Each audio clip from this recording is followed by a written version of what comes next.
अब हम यहाँ पर पर्यावरण के क्या कारक हैं इस पर अध्ययन करते हैं। पर्यावरण एक बहुत बड़ा शब्द है, बृहद शब्द है। ये अनेक प्रकार के कारकों का एक सम्मिश्रण है। पर्यावरण कारक को हम कुछ इस तरह से समझ सकते हैं, जो बाह्य बल, पदार्थ, प्रभाव या परिस्थितियां हैं, जिनके कारण उस वातावरण में, उस पर्यावरणीय व्यवस्था में रहने वाले जीव प्रभावित होते हैं, पर्यावरण के कारक कहलाते हैं। और इन कारकों का सम्मिलित रूप ही तो पर्यावरण कहलाता है।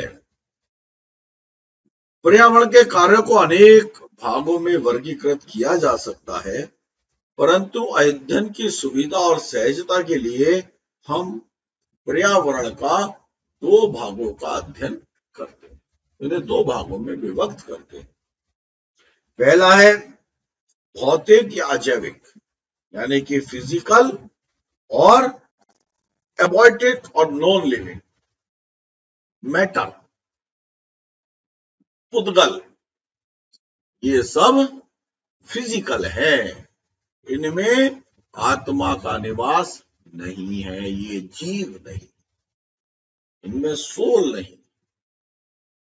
दूसरे हैं बायोटिक और ऑर्गेनिक और लिविंग बींग्स, यानी कि जिनमें आत्मा का निवास है, इसमें सोल है, जो जीव है, जो ह्यूमन बीइंग है या लिविंग बीइंग। अब हम बात करते हैं भौतिक या अजैविक कारकों की। इन कारकों के कारण वो समस्त कारक आते हैं जो अपने भौतिक गुणों के कारण पर्यावरण में उपस्थित जीव को प्रभावित करते हैं। वो सारी भौतिक अवस्थाएं जो पर्यावरण में और पर्यावरण में रहने वाले जीव को प्रभावित करती है।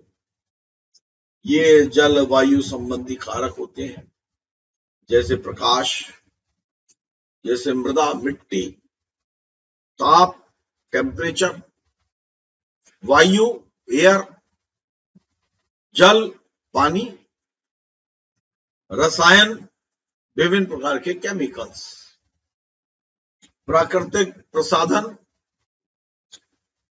प्राकृतिक यांत्रिक क्रियाएं आदि। जो प्राकृतिक रूप से हम प्रसाधनों का प्रयोग करते हैं या उपयोग करते हैं और प्राकृतिक यांत्रिक क्रियाएं करते हैं, मोटर गाड़ी चलाते हैं, ट्रेन चलाते हैं, एरोप्लेन चलाते हैं, विभिन्न प्रकार के कल कारखाने चलाते हैं, ईंट बनाते हैं, जितने भी कार्य हैं ये सब फिजिकल कारकों में आते हैं। अब अभौतिक जीव या कार्बनिक जीव किसे कहते हैं? बर्नार्ड के अनुसार अभौतिक जीव एवं कार्बनिक पर्यावरण के निम्नलिखित कारकों में, जैसे सूक्ष्म जीवाणु, जिन्हें बैक्टीरिया या वायरस भी कहते हैं, परोपजीवी एवं कीटाणु, विशाल पौधे, पशु, विशेष प्रकार के हानिप्रद पौधे एवं जैविक क्रियाएं और इन सब से जुड़ने वाला मानव। अब आखिर क्यों हो रहा है विश्व में पर्यावरण असंतुलन, इसका हम अध्ययन करते हैं। आज के विकसित समाज में पर्यावरण प्रदूषण विश्व की, वर्तमान मानव की सबसे बड़ी समस्याओं में एक बहुत बड़ी समस्या है। प्रारंभ से विज्ञान, तकनीक और औद्योगिक ज्ञान में अभूतपूर्व प्रगति की है और ये प्रगति निरंतर जारी है। नाना प्रकार की खोजें, नाना प्रकार के उद्योग, नए नए कल कारखाने, नई नई मशीनें, नए नए उपयोग के साधन बढ़ते ही जा रहे हैं।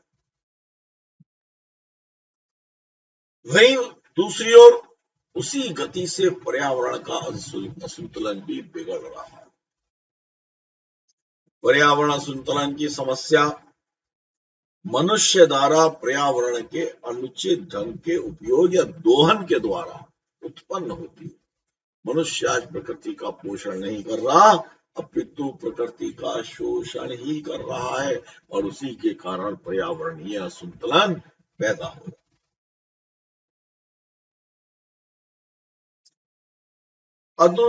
अदूरदर्शिता पूर्वक प्राकृतिक संसाधनों का शोषण, परिस्थिति संतुलन को नष्ट करना पर्यावरण असंतुलन के आधारभूत कारण है। अर्थात अनेक प्रकार से प्राकृतिक साधनों का शोषण करना, उन परिस्थितियां जो पर्यावरण को कायम रखने के लिए आवश्यक है उनके संतुलन को विनष्ट करना, नष्ट करना। इस प्रकार देखा जाए तो पर्यावरण के असंतुलन का या पर्यावरण के दूषित होने का उत्तरदायी केवल और केवल मनुष्य है। बाकी जीव तो पर्यावरण को कायम रखने में ही अपना योगदान करते हैं। मनुष्य अपनी अनेक प्रकार की आवश्यकताओं की पूर्ति के लिए वनों को काटता, पेड़ों को काटता, और वनों को काटना पर्यावरण का, उसको नष्ट पहुंचाने का एक बहुत बड़ा कारण। कंक्रीट के जंगल उगते चले जा रहे हैं, खनिज पदार्थों का शोषण करता है, अणुओं का विस्फोट करता है, बांधों का निर्माण करता है, जल के प्रवाह को रोकने का प्रयास करता है। मानव के इन सभी क्रियाकलापों के कारण पारिस्थितिक संतुलन परिवर्तित हो जाता है। इतने बड़े बड़े उद्योग लगा दिए, उससे निकलने वाला नाना प्रकार का उत्सर्जन, चाहे वो जल का उत्सर्जन हो, चाहे वो वायु का उत्सर्जन हो, और चाहे वो शोर का उत्सर्जन हो, किसी भी प्रकार के और अनेक प्रकार के केमिकल रिसाव का उत्सर्जन हो, वो पर्यावरण को नष्ट ही तो करता है, और जिसका उत्तरदायित्व केवल मनुष्य, केवल मनुष्य और केवल मनुष्य का। यद्यपि प्रकृति सदा इस संतुलन बनाए रखने के लिए प्रयत्नशील रहती है, फिर भी आज असंतुलन बढ़ रहा है, और इसके कुछ कारण भी हमारी समझ में आते हैं, अध्ययन में आते हैं। आज पर्यावरण का जो संतुलन बिगड़ रहा है, उसकी एक बहुत बड़ी वजह नाभिकीय विस्फोट भी है। वैज्ञानिक बताते हैं कि अगर अणु युद्ध हुआ, नाभिकीय युद्ध हुआ, तो विश्व की स्थिति में भारी परिवर्तन आएगा। सारी धरती और सारा आकाश धूल से भर जाएगा। सारा जो वातावरण है उसका तापमान कहीं पर बहुत अधिक बढ़ जाएगा और कहीं पर बहुत अधिक कम हो जाएगा। समाज के लिए प्रयोग होने वाले, व्यक्ति को प्रयोग होने वाले जल, स्थल, ये दोनों विषाक्त हो जाएंगे। उपज जहरीली हो जाएगी, वायु जहरीली हो जाएगी,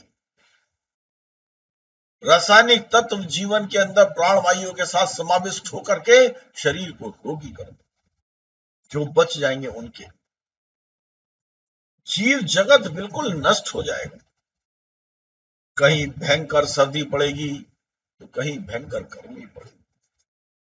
जितने भी हिमखंड हैं, जो प्रकृति के जीवन दायिनी हैं, जो प्रकृति को जीवन प्रदान करते हैं, पानी प्रदान करते हैं, वो सब पिघल जाएंगे और समुद्र का स्तर 2 से 3 मीटर ऊंचा हो जाएगा और समुद्र के निकट बसे सभी नगर डूबकर समाप्त हो जाएंगे।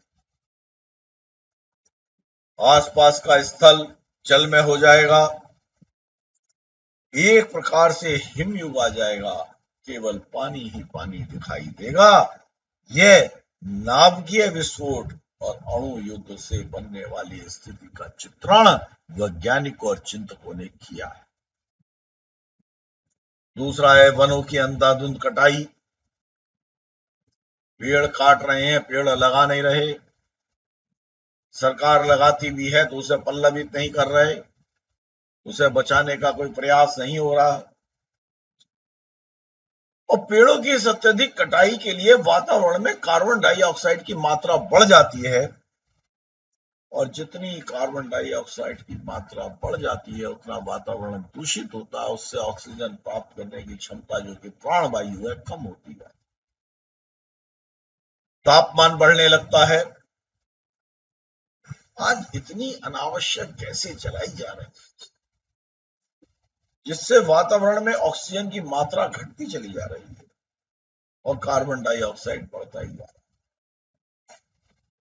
आज अस्थमा के रोगों के बहुत बड़ी संख्या में बढ़ते जाने का कारण पर्यावरण की वायु अशुद्धता ही तो है। यही कारण है कि ओजोन की छतरी जो कि सुरक्षा कवच है, जो हानिकारक किरणों को पृथ्वी के वातावरण में, वायुमंडल में प्रवेश करने नहीं देती, वो टूटता जा रहा है और इन क्षेत्रों का ओजोन छिद्र उन्हें कहते हैं, उनका दुष्परिणाम आज पूरी मानवता भुगत रही है। तीसरा है पानी का अपव्यय, आवश्यकता से अधिक पानी का प्रयोग करना। जल की तो मानो कोई कीमत ही नहीं। आज से 25-30 वर्ष पूर्व अगर ये किसी से कह दिया जाए कि पानी जल बोतल में बिकेगा तो लोग प्रयास करते थे। कभी कोई विदेशी डेलीगेशन आते थे, वो अपने साथ पानी की बोतल रखते थे तो बड़ा आश्चर्य होता था, अरे पानी तो सर्वत्र उपलब्ध है, ये क्यों पानी को बोतल में लिए घूमते हैं, और पानी बिकने की तो कल्पना ही नहीं थी। आज पानी के अत्यधिक दोहन के कारण ऐसी स्थिति भी आ गई जहां पर कई शहर जीरो वाटर के रूप में घोषित होने लगे। जल पृथ्वी के नीचे और नीचे और नीचे उसका स्तर जाता जा रहा है। अत्यधिक दोहन के कारण धरती जल से विहीन होती जा रही, और इस पानी के अपव्यय से कैसे बच सके, इसकी प्रेरणा महात्मा गांधी के जीवन से मिलती है, जिन्होंने अहिंसा को एक बहुत प्रमुख स्थान दिया और कहा यदि जल का अपव्यय नहीं होने लगा, अगर इसी प्रकार से अपव्यय हुआ तो सारे नदी नाले सूख जाएंगे, चारों ओर जल के लिए त्राही त्राही मच जाएगी। जल का अपव्यय, जल को आवश्यक से अधिक इस्तेमाल करना पर्यावरण असंतुलन का कारण होगा। जल है तो पर्यावरण है और पर्यावरण स्वस्थ है। इस प्रकार से हम कह सकते हैं कि पर्यावरण को बचाने के लिए जल की अत्यंत आवश्यकता है। जल से ही पेड़ पौधों का विकास होता है, लाखों लोगों को जीवन का लाभ मिलता है, परंतु इस सच्चाई को नहीं समझने के कारण पानी का अपव्यय बढ़ता रहता है।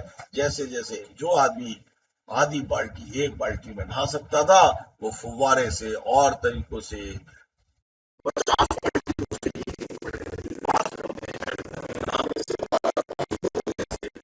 अनेकों कारण ऐसे हैं जो जल के अपव्यय को बहुत अधिक मात्रा में कर। छोटा सा उदाहरण है, व्यक्ति मंजन करता है, जब मंजन करता है उसके बाद से बहुत थोड़ा सा पानी अपने मुंह को साफ करने के लिए, कुल्ला करने के लिए आवश्यकता होती है, पर देखा जाता है व्यक्ति वॉश बेसिन पर जैसे खड़ा होता है, ब्रश को पकड़ता है, उसमें पेस्ट लगाता है और उसको प्रारंभ करता है, उसके साथ ही नल खोल देता है, और जब तक उसका पूरा कार्य चलता रहता है जल बहता रहता है, और वो जल कितना अपव्यय हो जाता है इसकी कल्पना करना भी मुश्किल है। इसीलिए कुछ चिंतक तो यहां तक कहते हैं कि आगामी विश्व युद्ध जल के लिए हो। इसके बाद है बिजली का अपव्यय। प्राचीन काल में बिजली का उत्पादन होता ही नहीं था, इसलिए मनुष्य प्रकृति में जीता था, बिजली की आवश्यकता ही नहीं थी, लालटेन, दियो, मशाल से कार्य चल जाता था। बिजली के उत्पादन ने मनुष्य को पराधीन बना दिया। अब वह अंधेरे में नहीं रह सकता। पंखे और कूलर को तो छोड़ दीजिए, एसी आज लिबर्टी नहीं, विलासता नहीं, आवश्यक तत्व हो गया। उसके कारण बिजली का जितना अपव्यय हो रहा है उसके आधार पर यह संभावना की जा सकती है कि आने वाले समय में भयंकर संकट उपस्थित हो सकता है, क्योंकि जितना बिजली का उपयोग बढ़ेगा उतना उतना बिजली को बनाने के संयंत्रों का निर्माण होगा, चाहे वो हाइड्रोलिक हो, चाहे वो तापीय हो, कोयले से चले, चाहे वो नाभिकीय हो, जो परमाणु ऊर्जा से चले। इन सभी संयंत्रों से किसी ना किसी प्रकार से पर्यावरण तो दूषित होता ही है। उसके बाद है वस्त्रों का संयंत्र। प्राचीन काल में परिधान व्यक्ति की सभ्यता के और संस्कृति के सूचक होते थे। लोगों का ध्यान उन पर केंद्रित रहता था। वे प्रतिदिन 3 या 4 बार वेश परिवर्तन कर लेते थे। ऐसे लोग व्यक्तित्व पैरामीटर को वेशभूषा ही मानते हैं। अधिक वस्त्रों की जरूरत ना होने के बाद भी उसे खरीदना और भोग करना, जिसके कारण अनेक कल कारखानों का निर्माण होता है और प्राकृतिक की जगह केमिकल के वस्त्रों का प्रयोग होता है, जिससे अनेक प्रकार के रोगों का जन्म होता है। साथ ही साथ इन सब के लिए जो अधिक बड़े कारखाने लगाए जाते हैं, पहले घर में ही चरखे से सूत काट करके घर में ही बाद अपने गांव में बुनकर से प्राप्त करके सूती खादी के वस्त्र पहनते थे, जिससे पर्यावरण की सुरक्षा भी होती थी और लोगों को रोजगार भी गांव के स्तर पर मिल जाता था। और इस प्रकार से पर्यावरण का एक बहुत बड़ा नष्ट करने का उत्पन्न हो जाता था। ऐसा नहीं है कि खादी के प्रयोग से, कपास के बने रेशे के वस्त्रों के प्रयोग से व्यक्ति सुंदर बना देता। आजकल इस क्षेत्र में काम भी होने लगा है। बड़े बड़े फैशन शो अब इसी खादी के आधार पर, इसी सूती वस्त्रों के आधार पर होने लगे। तो ये भी एक पर्यावरण का दोहन ही है और बड़ा कारण। अब प्रश्न ये उठता है कि पर्यावरण की सुरक्षा कैसे हो और उसमें अहिंसा का योगदान क्या हो सकता है ना। एक बहुत ही विचित्र तुलनात्मक अध्ययन कि पर्यावरण की सुरक्षा हो और उसमें अहिंसा किस प्रकार से कारक बने, ये एक अध्ययन का विषय है। अहिंसा का एक और अर्थ है, जहां अहिंसा का अर्थ हिंसा करना नहीं है, वह अहिंसा का एक और अर्थ है, वो है संयम को धारण करना, अपरिग्रह को धारण। जहां जहां असंयम है वहां अहिंसा हो नहीं सकती, वहां हिंसा है, और हिंसा से कभी भी पर्यावरण की सुरक्षा नहीं हो सकती। अगर हम पर्यावरण की समस्याओं को सुलझाना चाहते हैं तो भाव में, जीव में, मानव में अहिंसा का विकास अत्यंत आवश्यक है। अहिंसा क्या है? पर्यावरण के प्रति अहिंसा का तात्पर्य है पशु पक्षी, कीड़े मकोड़े, पृथ्वी, वायु, अग्नि तथा स्थावर जीवों का एकता, उनके साथ जीना और उनकी साधना और उनकी अहिंसा ही पर्यावरण की सुरक्षा है। है ना विचित्र बात। तो पर्यावरण की सुरक्षा के लिए हमें अहिंसा का प्रयोग करना पड़ेगा। अभी तक हमने युद्ध के लिए कहा, परंतु अब पर्यावरण की भी अगर सुरक्षा करनी है तो उसका आधारभूत तत्व अहिंसा ही तो है। और इसके लिए हमें क्या करना पड़ेगा?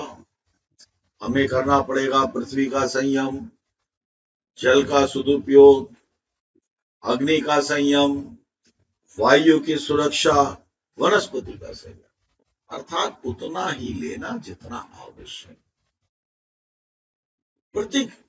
प्रकृति के पास संसाधन एक सीमा में ही तो है, एक ही तो पृथ्वी है। ऐसा तो नहीं है विश्व की और पृथ्वियों से और ग्रहों से साधनों को यहाँ पर ला करके खड़ा कर सकते, वो स्थिति तो कहीं निर्मित है नहीं, और वहां से मिलाएंगे तो वहां का संतुलन बिगड़ेगा। तो संयम का उपकरण आवश्यकता से अधिक अपने प्रयोग के लिए ना इस्तेमाल कर पाए। अभी बहुत सारे अध्ययन आए हैं कि लोग जो 24 घंटा जिनकी कार ऑफिस, दुकान और घर एसी ही है, वो श्वास रोग से अनेक प्रकार के रोगों से ग्रसित हो जाते हैं, उनका इम्यून सिस्टम समाप्त होने लगता है और उनकी जो जिंदगी है वो जैसे बीतती जाती है, कष्टदायी बनती है। वो प्राकृतिक वातावरण को झेल नहीं सकते, उसमें रह नहीं सकते। तो ऐसी परिस्थितियों का निर्माण भी होता है जब असंयम की भावना होती है। तो संयम का जितना उपयोग किया जाए वो आवश्यक है, और ये संयम एक अहिंसा का प्रकार ही तो है। संयम का दुरुपयोग करने से, बिना आवश्यकता के प्रयोग करने को हिंसा ही तो कहते हैं। ये भी हिंसा है। भगवान महावीर ने पृथ्वी, पानी, अग्नि, वायु और वनस्पति, इन पांचों को जीव माना है, जिन्हें एक इंद्रिय जीव और स्थावर जीवों की संज्ञा दी। उन्होंने कहा, पृथ्वी, पानी आदि जीवों को मनुष्य द्वारा चलित करने पर वैसी ही कष्टानुभूति होती है जैसे मूर्छित मनुष्य को प्राण वियोजन करने पर कष्ट होते हैं। उनका भी घात होता है, उनकी भी हत्या। अतः इनका संयम जरूरी है। ये ठीक बात है। बिना एक इंद्रिय जीव के मनुष्य के जीवन की कल्पना भी नहीं। इसीलिए इनकी हिंसा को आरंभी हिंसा कहा गया, और इसके लिए विवेक रूप में भगवान महावीर ने कहा कि इसको उतना ही इस्तेमाल करो जितना तुम्हारे जीवन के लिए आवश्यक हो। हालांकि एक सीमा के आने पर भी इनका भी त्याग संपूर्ण हिंसा है। तो इनके प्रति संयम की चेतना ही अहिंसा है। अहिंसा का अर्थ सूक्ष्म जीवों की अपनी असत प्रकृति से कष्ट ना पहुंचाना है। अहिंसा का बैक्टीरिया, वायरस को समाप्त करने के लिए हम जितना जितना केमिकल और जितने इंसेक्टिसाइड, पेस्टिसाइड्स का उपयोग कर रहे हैं, उतनी उतनी पर्यावरण की स्थितियों को बिगाड़ने का काम कर रहे हैं। जब इनका संयम किया जाता है तो पर्यावरण की सुरक्षा अपने आप होने लगती है।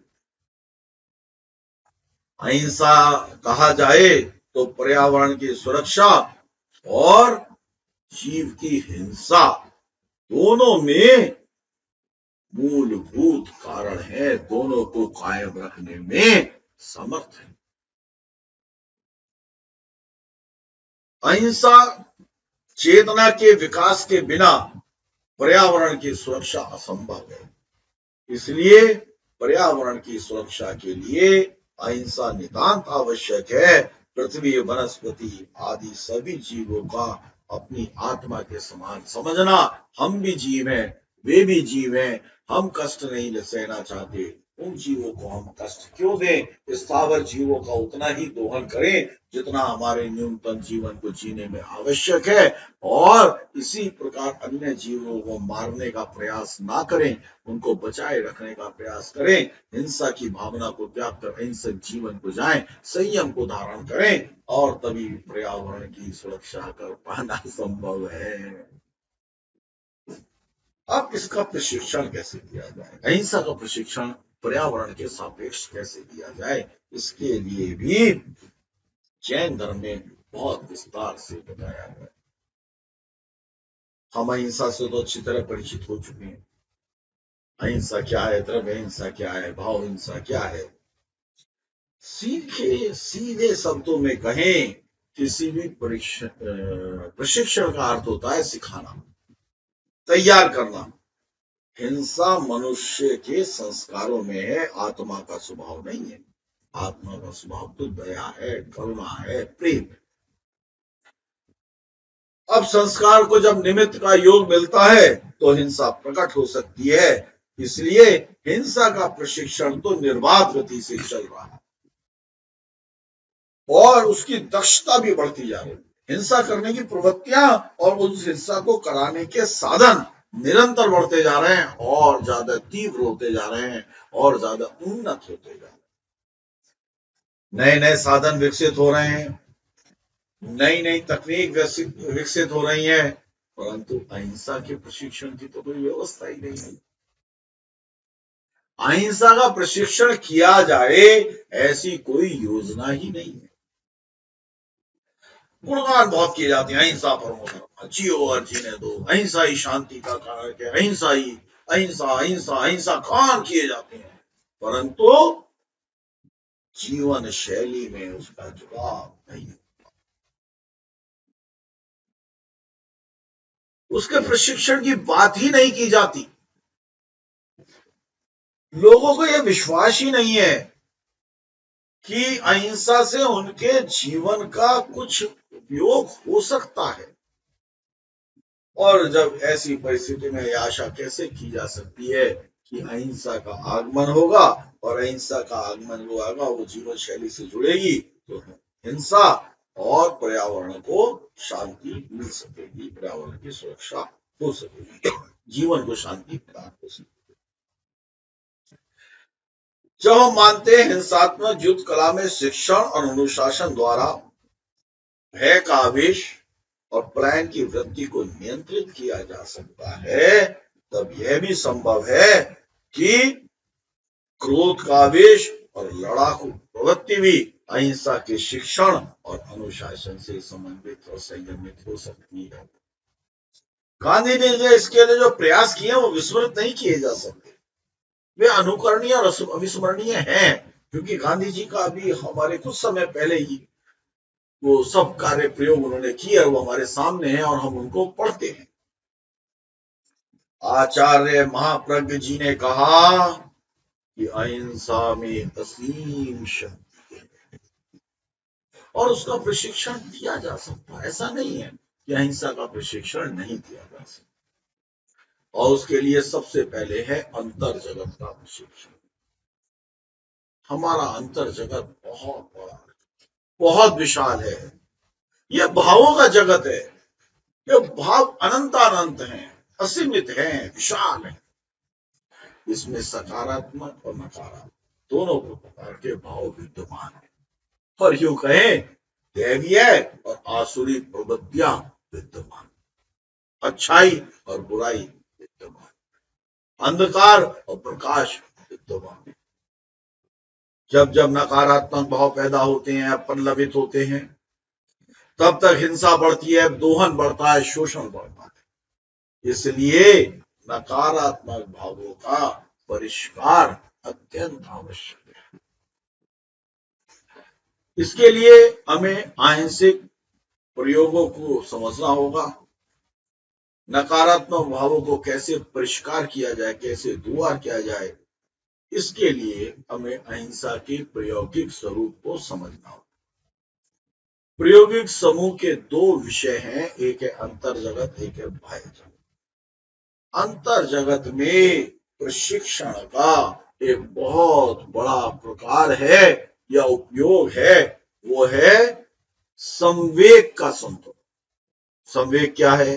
भय, क्रोध, घृणा, कामुकता, सुख, दुख आदि संवेग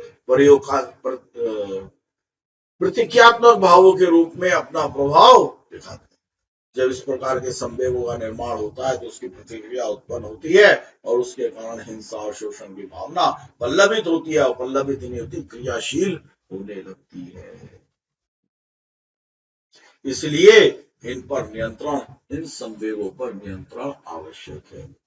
इनको नियंत्रित करने के लिए आचार्य श्री तुलसी ने जो साधन बताए हैं वो है चैतन्य केंद्र प्रेक्षा, लेश्याधान और तीव्र श्वास के प्रयोग अपेक्षित है। उन्होंने कहा इन प्रयोगों के कारण से नकारात्मक भावों को, नकारात्मक संवेगों को नियंत्रित किया जा सकता है, जिससे हिंसा का भी वातावरण खत्म हो सकता है और पर्यावरण का संतुलन बचाए रखने के लिए भी जीव तैयार होता है। वो शोषण नहीं, पोषण की प्रवृत्ति की ओर बढ़ने लगे। बाह्य जगत का प्रशिक्षण, अब ये तो थी अंतस की बात। अब बाह्य जगत को किस प्रकार से प्रशिक्षण किया जाए जिससे पर्यावरण की सुरक्षा हो सके, उसको 3 भागों में विभक्त किया गया।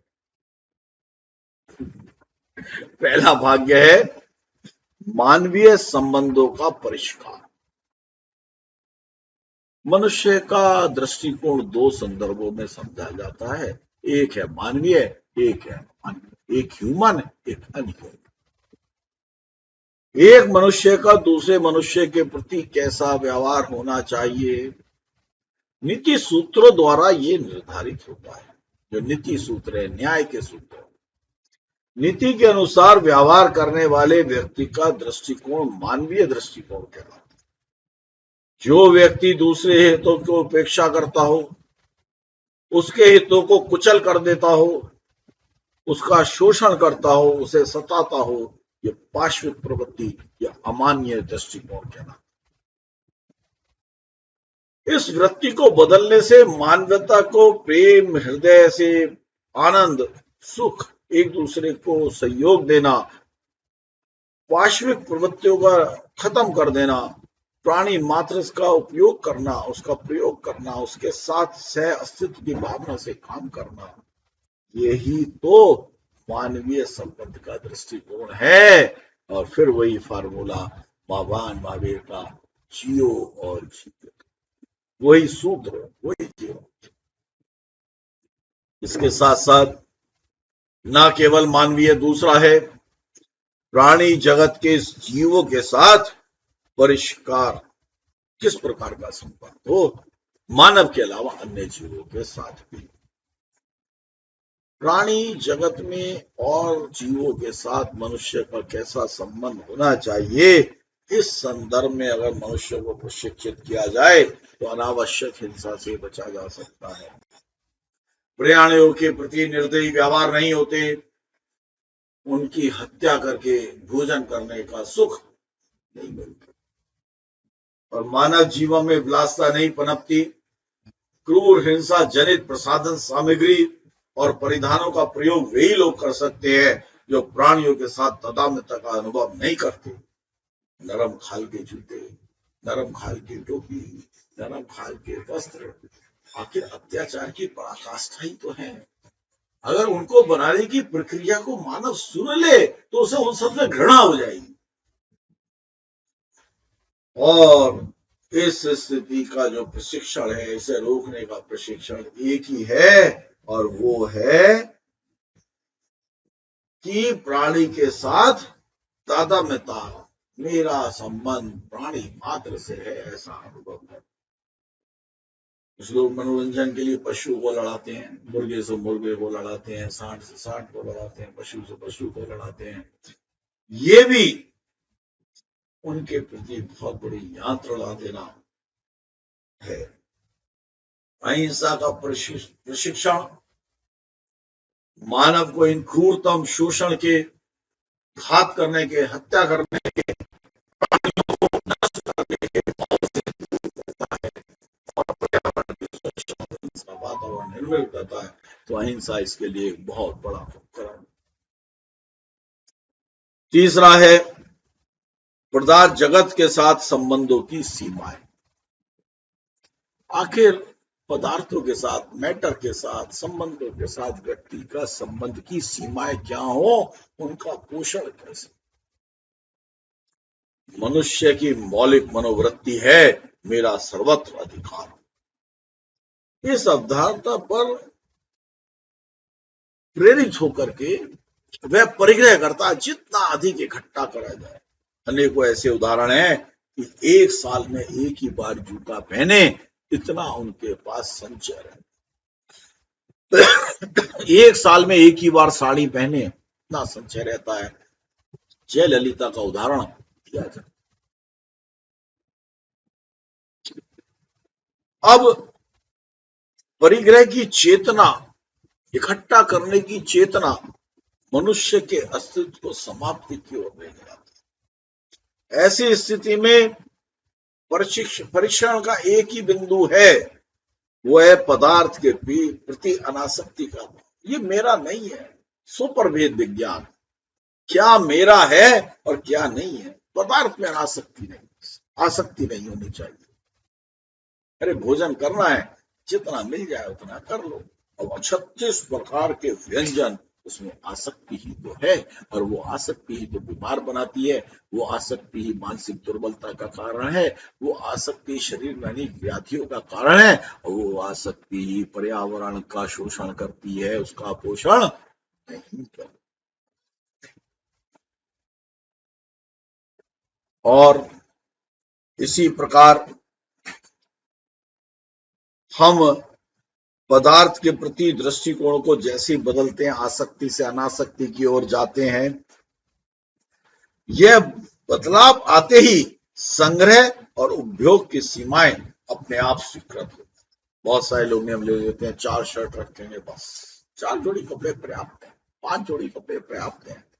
बहुत अधिक विलासता की भावना हो, 10 जोड़ी कर लो, और हमारी कोई सीमा ही नहीं है। अंधानुंद पर खरीदे जा रहे हैं, प्रयोग किए जा रहे हैं, आए ना आए, बोले घर के अलग, बाहर के अलग, ऑफिस के अलग, पार्टी के अलग, जाने के अलग, आने के अलग, सोने के अलग, ना जाने कितनी श्रेणियां हमने विकसित कर ली है।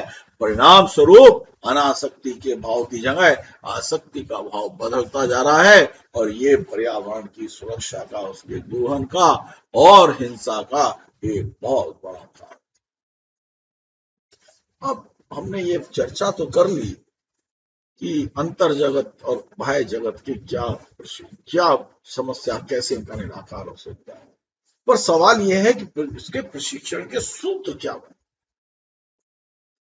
कुछ चिंतकों की आवश्यकता है कि अहिंसा जो है वो सहज स्वाभाविक क्रिया है, आत्मा का स्वभाव।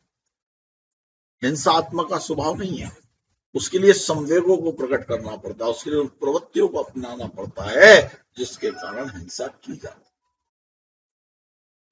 इसलिए हिंसा का तो प्रशिक्षण दिया जा सकता है, पर अहिंसा का प्रशिक्षण नहीं दिया जा सकता। इस अवधारणा पर भी सापेक्षता की सिद्धि से, स्यादवाद की सिद्धांतों से, रिलेटिविटी के सिद्धांतों से चिंतन विचार मनन करना। अहिंसा का स्रोत तो स्वाभाविक है, परंतु इस सच्चाई को स्वीकार ना किया जाए कि इसके साथ इतना और जोड़ दें कि प्रशिक्षण के द्वारा भी अहिंसा उत्पन्न की जा सकती है। वो स्वाभाविक तो है, वो आत्मा का एक गुण तो है, वो एक स्वभाव तो है, पर प्रशिक्षण के द्वारा उसको विकसित और उन्नतित किया जा सकता है, जिससे हिंसात्मक प्रवृत्तियों का निषेध हो सकता है। अहिंसा का स्वाभाविक स्रोत कुछ लोगों में हो सकता है, परंतु यह नैसर्गिक शक्ति सब लोगों में नहीं आती, उन पर हिंसात्मक प्रवृत्तियों का आवरण पड़ा रहता है। अधिकांश व्यक्ति प्रशिक्षण और विकास के द्वारा ही अपने लक्ष्य को प्राप्त कर पाते हैं। हमें इन सबको मानना होगा कि हिंसा तो बीज प्रत्येक मनुष्य में है, और अहिंसा का बीज भी हर एक मनुष्य में है। हिंसा के निमित्त मिलते हैं तो हिंसा स्फुटित हो जाती है, प्रकट हो जाती है। इसी प्रकार अहिंसा के निमित्त मिलते हैं तो अहिंसा भी स्थापित हो जाती है, स्फुटित हो जाती है। प्रशिक्षण का उद्देश्य है अहिंसा के संस्कारों को प्रलंबित करके अहिंसा के संस्कारों को जागृत करना। हिंसा उपजती है भाव तंत्र में, वो विचार में उतरती है और फिर आचरण में उतरती है, और अहिंसा का प्रशिक्षण का पहला ही सूत्र है भाव विशुद्धि। यदि भाव की विशुद्धि हो जाएगी, भाव में हिंसा का प्रयोग हो जाएगा, तो द्रव्य हिंसा कदापि नहीं हो सकती, हिंसा की स्थिति ही उत्पन्न नहीं होगी। विधायक भाव, निषेधात्मक भाव ना हो, इसके लिए शरीर एवं मन को प्रशिक्षित करना अत्यंत आवश्यक है। और इसके लिए शरीर को प्रशिक्षित करना और मन को प्रशिक्षित करना, ये 2 प्रकार के शिक्षण कार्य किए जा सकते हैं। सबसे पहले हम शरीर को कैसे प्रशिक्षित करें, इसका अध्ययन किया जाना चाहिए। शरीर प्रशिक्षण के सूत्र हैं आसन, प्राणायाम। आसन में पद्मासन, शशकासन, योग मुद्रा, सर्वांगासन, मत्स्यासन, भुइदासन, सर्पासन, वज्रासन, ताड़ासन, अनेक प्रकार के आसन भारतीय मनुष्यों ने सुनाए हैं। और उसके साथ साथ आसन नाड़ी और तंत्र और ग्रंथ को ग्रंथि तंत्र को प्रभावित करते हैं। जब ये दोनों तंत्र, नाड़ी तंत्र और ग्रंथि तंत्र प्रभावित होते हैं, तब इनके द्वारा हिंसा के कारण, हिंसा के शारीरिक कारण क्षीण हो जाते हैं। अनुलोम विलोम, चंद्रभेदी, नाड़ी शोधन, शीतली एवं उज्जाई प्राणायाम शरीर में उपस्थित हिंसा के जीवाणु को तो बाहर निकाल कर फेंक देता है, शारीरिक हिंसा के भाव को नष्ट कर देता है। हम इन उपायों की ओर ध्यान देते ही नहीं। बाबा रामदेव घोष टीवी पर कहते हैं अनुलोम विलोम करो, कपाल भारती करो, श्वास के द्वारा, नाड़ी शोधन के द्वारा अपने अंदर असीम शांति परम तत्व की चेतना का विकास करो। अब इसी के साथ साथ मानसिक प्रशिक्षण अत्यंत आवश्यक है, क्योंकि कहा जाता है शारीरिक हिंसा मन की हिंसा या भाव हिंसा का क्रियात्मक स्वरूप भी तो है। तो मानसिक हिंसा के प्रशिक्षण के सूत्र है कायोत्सर्ग, दीर्घ श्वास परीक्षा, समदृष्टि श्वास परीक्षा, ध्यान का प्रयोग मानस को एकत्रित, मानसिक शक्तियों को एकत्रित करता है, एकाग्रता करता है और उनके विकास में सहयोग प्रदान करता है। चंचलता जितनी कम हो जाती है, मनुष्य जितना एकाग्र हो जाता है, कंसंट्रेशन में जीने लगता है, उतनी ही हिंसा कम होती जाती है। चंचलता जितनी अधिक होगी, मन जितना इधर उधर जाएगा, उतनी हिंसा की प्रवृत्ति बढ़ेगी। तो जो ये कायोत्सर्ग और प्रेक्षा के प्रयोग हैं, इनके द्वारा हिंसा की चंचलता को कम किया जा सकता है। तो इस प्रकार से अब दूसरा भावनात्मक हिंसा के प्रशिक्षण के सूत्र। अभी हमने शरीर की बात की, मन की बात की, अब भावनात्मक जो हिंसा है, जो भाव के अंदर हिंसा है, उस हिंसा को अहिंसा में बदलने के लिए कई प्रकार के प्रशिक्षण सूत्र आचार्य श्री तुलसी ने या जैन धर्म में बताए गए। पहला सूत्र है चेतना, चैतन्य केंद्र, और दूसरा है लेश्या ध्यान। लेश्या ध्यान को अपने अंदर केंद्रित करना। जब व्यक्ति बदलते हैं तो समाज अपने आप, इसे समाज को मत बदलो, व्यक्ति को बदलो।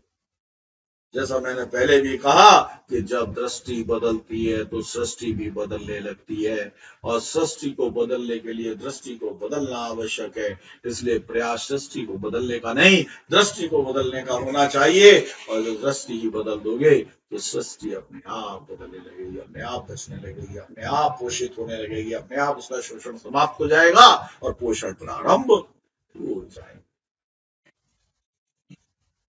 इसलिए समाज के सदस्यों में परिवर्तन लाने के लिए अत्यंत आवश्यक और उपयोगी है अहिंसा प्रशिक्षण, और उसकी बहुत बड़ी भूमिका है। समाज के स्तर पर जब इसका प्रयोग होता है, अहिंसा के प्रशिक्षणों का सूत्र होता है, उसकी आधार भूमि होती है, और वो भूमि है समाज। अब अहिंसा प्रशिक्षण के 4 आयामों का वर्णन जैन मनीषियों ने किया है। समाज रचना का महत्वपूर्ण घटक है व्यक्ति की रचना। समाज तो व्यक्ति से मिलकर बनता है ना। जब व्यक्ति की रचना ठीक होगी तो समाज की रचना अपने आप ठीक होगी। और इसके लिए अहिंसक व्यक्ति रचना कैसे हो, उसका प्रशिक्षण कैसे दिया जाए, इसका अध्ययन सबसे अधिक आवश्यक है। सबसे पहले है हृदय परिवर्तन। अहिंसा प्रशिक्षण का प्रथम आयाम है हृदय परिवर्तन। हृदय को परिवर्तित कर देना। और हृदय परिवर्तन का अर्थ क्या है? भाई, हृदय कोई ऐसी वस्तु है जिसके परिवर्तन से अगर परिणाम ना हो तो क्या मतलब है? तो हृदय का परिवर्तन भाव का परिवर्तन है। भावों का उद्गम स्थान है मस्तिष्क का एक भाग, लिम्बिक संस्था जिसे कहते हैं। इसे मस्तिष्कीय प्रशिक्षण भी कहा गया है। हृदय परिवर्तन का पहला सूत्र है कि निषेधात्मक भावों के परिवर्तन का प्रशिक्षण। सकारात्मक भाव हो, निषेधात्मक भाव कैसे समाप्त किए जाए। निषेधात्मक जो भाव होते हैं, इसका प्रकटीकरण हमारे शरीर के स्वास्थ्य को भी खराब करता, अस्वस्थ बनाता है और समाज के प्रति हिंसा प्रवृत्तियों को भी बढ़ाता है। इसका सूत्र है शारीरिक स्वास्थ्य का प्रशिक्षण। ये दूसरा सूत्र है। इसके बाद है दृष्टिकोण परिवर्तन। अहिंसा प्रशिक्षण का दूसरा आयाम है दृष्टिकोण प्रशिक्षण। गलत दृष्टिकोण, मिथ्या धारणाएं, मिथ्या भावनाएं, निरपेक्ष चिंतन और एकांत की आग्रह अपनाते हैं। अहम ब्रह्मस्मि, मैं ही ब्रह्म हूं, यह सोचना तो बहुत अच्छा है, पर मैं ही सब कुछ हूं, मैं ही नियंता हूं। यह सोचना अपने आप को नष्ट करना और समाज को नष्ट करना। मिथ्या धारणे, एकांगी दृष्टिकोण, हिंसा और पर्यावरण के शोषण के मुख्य विषय हैं। मनुष्य में अनेक मिथ्या धारणाएं हैं। यह मान लिया गया है कि मनुष्य श्रेष्ठ कुछ नहीं। जितने पदार्थ हैं वे मनुष्य के उपयोग के लिए ही तो बने हैं। जितने प्राणी हैं उन सब पर मनुष्यों का तो अधिकार है, वो उन्हीं की सेवा के लिए तो है। इन सारी कारणों के कारण, इस अधिकार प्रवृत्ति के कारण मनुष्य उन सबका दोहन करता है, शोषण करता है। प्रसाधनों के लिए जीवित प्राणियों के जो मृत भी नहीं होते, उनका जिंदा चमड़ा निकाल लिया जाता है, उनके अंगों का उपयोग होता है, उनसे प्रसाधन और नाना प्रकार के चमड़े, जिसके कारण नाना प्रकार की वस्तुएं बनती हैं। और इन सारी जो बहुत क्रूरताएं हैं, उनका मूल कारण हमारा मिथ्या दृष्टिकोण कि मनुष्य सर्वश्रेष्ठ है, बाकी सारे प्राणों की कोई उपयोगिता नहीं, मनुष्य सबका स्वामी है। और वस्तुतः आत्मा का चिंतन ये कहता है, अध्यात्म का चिंतन ये कहता है, जीवन विज्ञान का चिंतन ये कहता है कि सभी के अंदर एक ही आत्मा है।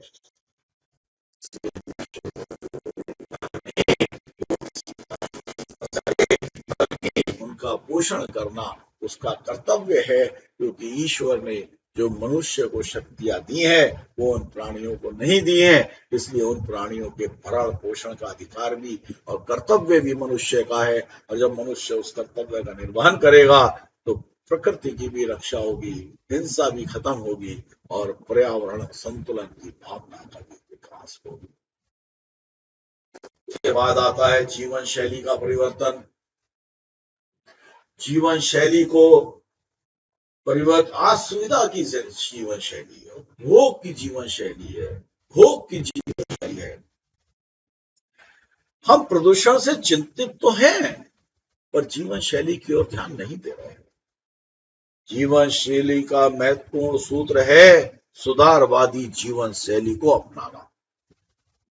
सुविधावादी जीवन शैली प्रदूषण को उत्पन्न, इच्छाओं की वृद्धि से हिंसा को पोषण मिल रहा है। जब तक इच्छा का संयम नहीं होगा, जीवन शैली में संयम को प्रतिष्ठा नहीं मिलेगी, भोग के स्थान पर त्याग को प्रतिष्ठा नहीं मिलेगी, तब तक अहिंसा की बात का सार्थक परिणाम नहीं होगा। ये केवल उपदेशों का और शोर मचाने का एक कारण है। जीवन शैली में अनिवार्य अंग होना चाहिए संयम और श्रम। संयम करना और कार्यों को करना, ये लक्ष्य होना चाहिए, तभी जीवन शैली में परिवर्तन करना संभव हो सकता है। उसके बाद है व्यवस्था का परिवर्तन। अहिंसा प्रशिक्षण का चौथा प्रकार है व्यवस्था का परिवर्तन। और व्यवस्था के 3 आधार हैं, आर्थिक, सामाजिक और राजनीतिक। ये 3 व्यवस्थाओं से ही देश या समाज या कोई भी मानव जाति चलती है। अब आर्थिक व्यवस्था क्या है? अर्थ की प्रकृति में ही तो हिंसा है। आर्थिक व्यवस्था को पूर्णतः हिंसक बनाया ही नहीं जा सकता, परंतु इनसे होने वाले क्रूरता, अपराध, शोषण और विलासिता को समाप्त किया जा सकता है। अहिंसक अर्थव्यवस्था में कितना उत्पादन हो, किसका ना हो, इस पर ध्यान देना आवश्यक है। ऐसे उद्योग धंधे ना लगे जो जीवों का घात करते हो, जो प्रकृति के नेचुरल तत्व को विनष्ट करते हो, और यदि किसी प्रकार का ऐसा प्रदूषण का सब कार्य उससे उत्सर्जित होता है तो उसको शुद्ध करने की व्यवस्था हो। मनुष्य की प्राथमिक आवश्यकता है रोटी, कपड़ा और मकान, पानी, शिक्षा। अहिंसक अर्थव्यवस्था में अनिवार्य आवश्यकताओं की सामग्री का उत्पादन ही विश्व में एक देश न्यूजीलैंड ऐसा है जहां फ्लोरिकल्चर, हॉर्टिकल्चर और प्राणी पालन के अलावा उद्योगों पर बहुत कम ध्यान दिया जाता है। और आज न्यूजीलैंड बड़ा शांत, बड़ा प्राकृतिक, संयमित लोगों से रहने वाला देश है।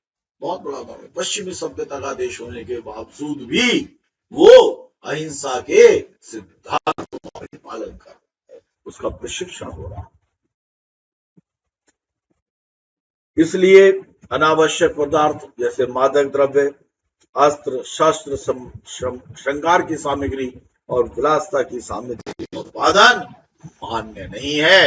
ये तो शरीर को भी विकृत करने वाला है, मन को भी विकृत करने वाला है, भोग विलासिता के प्रति आकर्षण बनाने वाला का उपयोग करने वाला है, और वस्तुतः विकृति का कारण है, असंतुलन का कारण है, हिंसा का कारण है, पर्यावरण को नुकसान पहुंचाने वाला ही है। दूसरी है समाज। मनुष्य समाज में जीता है, समाज का प्राण। समाज ही उसकी उन्नति या उसकी अवनति का मुख्य आधार है। वर्तमान समाज में अनेक प्रकार की हिंसा पाई जाती है। आक्रामक हिंसा, निरपराध व्यक्तियों की हत्या, भ्रूण हत्या, जातीय छुआछूत, ये सब समाज के प्रति उद्दत हिंसा ही तो है। ये हिंसाएं समाज के व्यक्तियों को पीड़ित करती हैं, उनके विकास में बाधा डालती हैं, इसलिए वर्जनीय है, त्याज्य है, छोड़ने योग्य। अहिंसक सामाजिक व्यवस्था में इन वर्जनिक कार्यों को कभी स्थान नहीं मिलता, और इसके लिए एक ही है, सो पर भेद विज्ञान। मैं कौन, दूसरा कौन है, सभी आत्मा है, सभी के एक गुण है, सभी एक प्रवृत्ति है। तब इन अगर हम ये समझ लेते हैं, अहिंसा के इन प्रयोगों के द्वारा से प्रेक्षा ध्यान इत्यादि के माध्यम से जब हम इनका प्रशिक्षण करने लगते हैं तो सब जीव अपने जैसे ही तो लगने लगते हैं, उनके अधिकार और कर्तव्य समाप्त लगने लगते हैं, और इस प्रकार के वर्जनाओं को नष्ट किया जा सकता। तीसरी है राजनीतिक व्यवस्था। राजनीतिक व्यवस्था भी बहुत अधिक उत्तरदायी है हिंसा को बढ़ाने में या पर्यावरण को असंतुलित करने। अहिंसा पर आधारित राजनीति तब होती है जिसमें व्यक्ति की स्वतंत्रता का हनन है, उसको दास नहीं बनाया जाता, उसको किसी एक विशेष पथ पर चलने के लिए बाध्य नहीं किया जाता, जहां व्यक्ति और राष्ट्र का संबंध यांत्रिक नहीं होता, मैकेनिकल नहीं होता। व्यक्ति की स्वतंत्रता का मूल्यांकन किया जाता है, व्यक्ति का राष्ट्र के प्रति तारतम्य संबंध होता है। जब व्यक्ति को स्वतंत्रता की आत्मानुशासित भावना होती है तब वो अक्षुण हो जाती है, तब वो बनी रहती है, तब वो कायम रहती है। अच्छी राजनीति का लक्ष्य है व्यक्ति के हित में और मानव के हित में कार्य। राजनीति का अर्थ ही देश की सेवा है, और देश की सेवा का मतलब व्यक्तियों की सेवा है। देश की सेवा का मतलब मानव का कल्याण है। देश की सेवा का मतलब राज्य के अंदर ऐसी व्यवस्थाओं का निर्माण हो जिसमें किसी का भी शोषण ना हो सके, किसी के प्रति भी हिंसा का भाव जागृत ना हो, जिसके लिए जैसे कानूनों को बनाया जाए, जिससे मैत्री सद्भाव का विकास हो, जिसमें वसुधैव कुटुंबकम की भावना हो, जिसमें सभी हमारे समान है, सभी के कर्तव्य समान है, सभी के अधिकार समान है। ऐसी भावना पल्लवित हो, ऐसी भावना उत्सर्जित हो, तभी राजनीतिक व्यवस्था इस दिशा में काम करेगी, क्योंकि राजनीतिक व्यवस्था से ही समाज चलता है, नियम कायदे बनते हैं, समाज का शासन किया जाए। अगर शासन हित मित प्रिय होगा, सबके लिए होगा, मानव के कल्याण के लिए होगा, तो राजनीतिक व्यवस्था से भी हिंसा को समाप्त करके अहिंसा को प्रतिपादित किया जा सकता है। पर्यावरण को शोषण के स्थान पर उसका पोषण किया जा सकता है। ऐसी चीजों का मना किया जाए जिनसे पर्यावरण को नुकसान हो, जिनसे पर्यावरणीय असंतुलन हो, ऐसी चीजों के उपयोग पर पाबंदियां लगाई जा सकती हैं। ऐसे उद्योगों को पनपने का अवसर नहीं दिया चाहिए, बल्कि ऐसे उद्योग, ऐसी सेवाएं जिनसे पर्यावरण का संतुलन बन सके, पर्यावरण का विकास बन सके, इस ओर कार्य करने की आवश्यकता होती है। तो राजनीतिक व्यवस्था भी अहिंसा पर आधारित हो जाए तो वो हिंसा का निषेध करती है और पर्यावरण संतुलन को बनाए रखने में बहुत अधिक कारगर होती है। अब अहिंसा प्रशिक्षण के दो पहलू और हैं, उन पर भी चिंतन करना आवश्यक है, क्योंकि अहिंसा प्रशिक्षण के 4 आयामों के बाद इनको और अधिक व्यावहारिक बनाने के लिए आचार्य श्री महाप्रज्ञ जी ने इसके 2 पहलुओं पर विचार किया। हम सभी जानते हैं जीवन में 2 ही चीजें हैं, जीवन को जीने के 2 ही पहलू हैं, एक है व्यावहारिक और एक है अध्यात्म। अहिंसा प्रशिक्षण एक आध्यात्मिक पहलू है, वो अध्यात्म से जुड़ता है, आत्मा से जुड़ता है, वो व्यवहार से नहीं जुड़ता। आत्मा का व्यवहार से, आध्यात्मिकता का जब व्यवहार से संयम होता है, संगम होता है, तब व्यवहार अनुकूल हो जाता है, मानवीय हो जाता है, और जब मानवीय हो जाता है तो हिंसा का निषेध हो जाता है, प्राकृतिक संतुलन की भावना का जागृत हो जाता है, शोषण के स्थान पर पोषण की प्रवृत्ति पनपने लगती है। अगर मैं सामर्थ्य हूं तो लोगों का पोषण करूं, शोषण नहीं। जबकि सामर्थ्यवान व्यक्ति यदि उसमें अध्यात्म नहीं है तो अधिक से अधिक शोषण, अधिक से अधिक प्राप्त करने की और अधिक से अधिक लोगों को कष्ट देने की भावना से ग्रसित होने लगता है। वहीं पर जब अध्यात्म हो जाता है तो अहिंसा की चेतना का विकास हो जाता है, अहिंसा जागृत हो जाती है, अहिंसा के संस्कारों का निर्माण हो जाता है। इसलिए आध्यात्मिक पक्ष, आध्यात्मिक चेतना, आध्यात्मिक विचारों का प्रकटीकरण, उनको प्रशिक्षण के रूप में अपने अंदर निर्माण करना, ये प्रशिक्षण का एक बहुत ही बड़ा पहलू है, जिसे आचार्य महाप्रज्ञ जी ने और आचार्य तुलसी जी ने भली भांति किया। अब अहिंसा प्रशिक्षण का व्यावहारिक पहलू भी है, और व्यावहारिक पहलू है अपेक्षा अनुसार आजीविका की विधियों का परीक्षण, कि ऐसा आजीविका कैसे अपनाई जाए, ऐसा उद्योग व्यापार कैसे किया जाए, ऐसी वस्तुओं का विनिमय कैसे किया जाए, विनिमय जिनके द्वारा हिंसा की प्रवृत्ति प्रकट ना हो और प्रकृति का शोषण। आचार्य महाप्रज्ञ जी ने इस विषय को दृढ़ता से प्रकट करते हुए कहा कि उन्होंने कहा कि उनका मानना है कि गरीबी, शोषण, अपराध और प्रदूषण जैसी समस्याओं का केवल आध्यात्मिक प्रशिक्षण से ही, व्यवस्था परिवर्तन से ही सुलझाया जा सकता। कितनी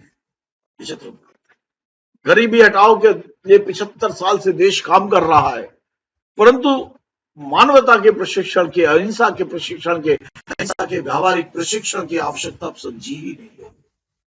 और जो भारतीय मनीषियों ने, भारतीय ऋषियों ने, भारतीय संस्कृति के पालनहारों ने जो मानव प्रशिक्षण के उपाय बताए थे, जिसमें अहिंसा प्रशिक्षण बहुत बड़ा प्रशिक्षण है, उसको गौर कर दिया गया, उसको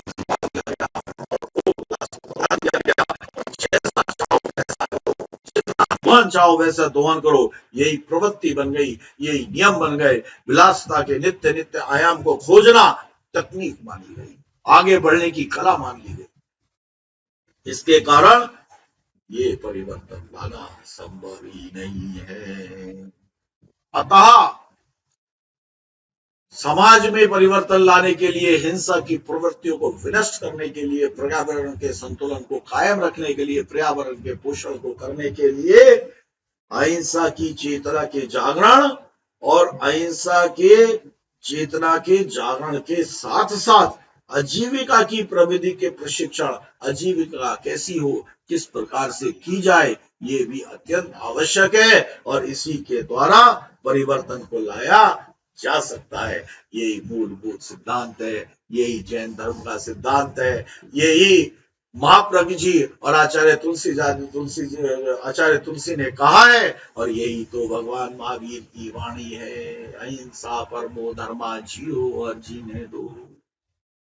जहाँ हिंसा का निर्माण होता है, शांति होती है, वहीं पोषण होता है, वहां शोषण नहीं होता, वहां पर पर्यावरण असंतुलन नहीं होता, जीव के प्रति क्रूरता का भाव नहीं होता, हिंसा का भाव नहीं होता, सब पे उपकार करने की भावना रहती है, दया से व्यक्ति ओतप्रोत होता है और जब दया से, मानवता से ओतप्रोत हो जाता है तो भाव परिवर्तन हो जाता है, भाव हिंसा का कोई स्थान नहीं रहता और जब भाव हिंसा का कोई स्थान नहीं रहता तो उधर पे हिंसा अपने आप समाप्त हो जाती है और जब व्यक्ति परिवर्तित होता है तो समाज परिवर्तित हो जाता है, जब समाज परिवर्तित हो जाता है तो देश परिवर्तित हो जाता है, जब देश परिवर्तित हो जाता है तो एक दूसरे पर अधिकार पाने की भावना समाप्त हो जाती है और हिंदुओं की सोच ही खत्म हो जाती है और निरस्त्रीकरण को किया जा सकता है।